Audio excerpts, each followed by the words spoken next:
নমস্কার বন্ধুরা, মালতী কিচেনে তোমাদের সবাইকে স্বাগত। আজ আমি চিংড়ি মাছের মালাইকারি বানাবো। নারকোল ছাড়া কিভাবে আমি মালাইকারি বানাবো সম্পূর্ণ ভিডিওটা দেখতে থাকো। তো দেখো, এখানে বেশ বড় বড় চিংড়িটা ছাড়িয়ে নিয়েছি, নুন হলুদ মাখিয়ে নিয়েছি। দেখো এখানে বেশ ভালোই বড় বড় চিংড়ি একদম।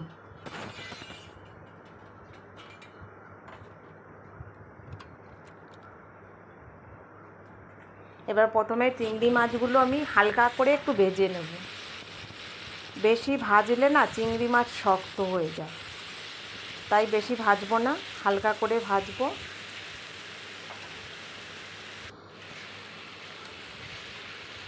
দেখো ফ্রিজে ছিল তো, তাই কেমন জল ছাড়ছে চিংড়ি মাছটা দিয়ে।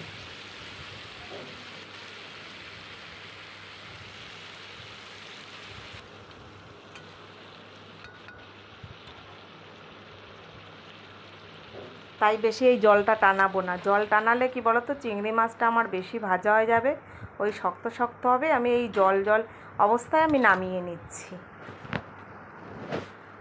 এবার কড়াইতে আমি সাদা তেল দিয়েছি এখানে। তারপরে এই যে গোটা গরম মশলা,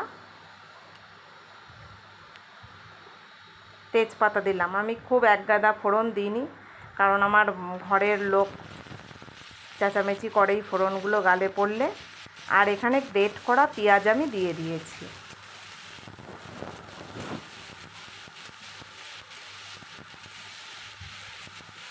পেঁয়াজটাকে একটু ভালো করে বাদামি কালারে ভেজে নেব, বেশ বাদামি বাদামি হবে, সেই অবস্থাতেই পেঁয়াজটা ভাজবো। দেখো পেঁয়াজটা বেশ বাদামি হয়ে এসছে।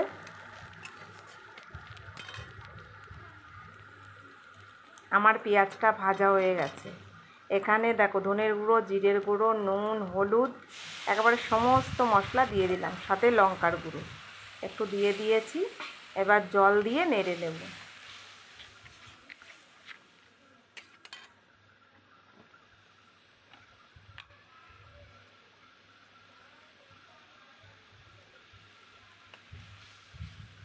এই যে একটু আদা বাটা দিয়ে দিয়েছি। আর কি বলো তো, ওই নারকোলের বলছি, সবাই কিন্তু খেতে পারে না, অনেকের কিন্তু অম্বল হয়, বিশেষ করে বয়স্ক লোকদের। আমি সেই সব কথা ভেবেই আমি কিন্তু এখানে নারকোল ব্যবহার করছি না। আর এখানে দেখো একটু বেশি পরিমাণেই চিনি দিয়ে দিলাম, বেশ 2 চামচ চিনি, কারণ এটা একটু টকটক মিষ্টি মিষ্টি হবে। আর তাছাড়া মালাইকারিতে একটু মিষ্টি দিলে ভালোই লাগে খেতে। দেখো মশলাটা বেশ আমার কষানো হয়ে গেছে।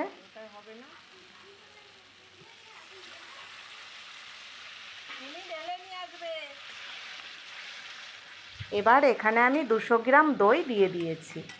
এটাই হচ্ছে আমার মেন উপকরণ, কারণ ওই যে আমি বললাম যে আমি নারকোলের দুধ দিইনি, মানে এখানে আমি নারকোল ব্যবহার করিনি, সেই কারণে আমি দই ব্যবহার করেছি।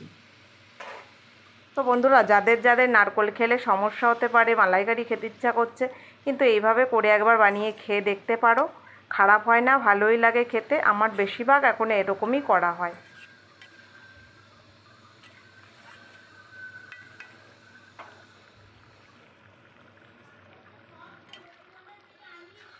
দেখো সামান্য জল দিয়ে দিয়েছি এখানে, আর দই রয়েছে, জল ফুটছে।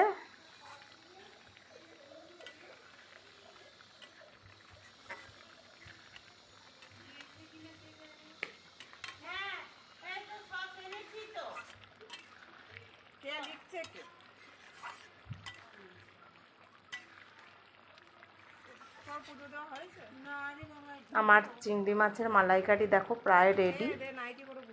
তো বন্ধুরা, ভিডিওটা ভালো লাগলে লাইক, কমেন্ট, শেয়ার, সাবস্ক্রাইব করে দিও, আর ফেসবুক পেজটাকে ফলো করে দিও।